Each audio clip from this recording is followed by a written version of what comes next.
নিদ্রা যাইবার সময় এই দোয়া পড়িতে হয়। আল্লাহুম্মা বিসমিকা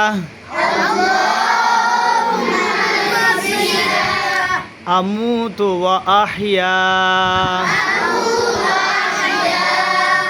নিদ্রা হইতে জাগ্রত হইলে এই দোয়া পড়িতে হয়।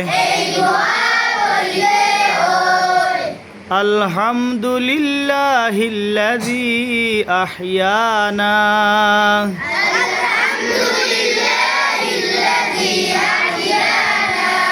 বা'দামা আমাতানা ওয়া ইলাইহিন নুশুর।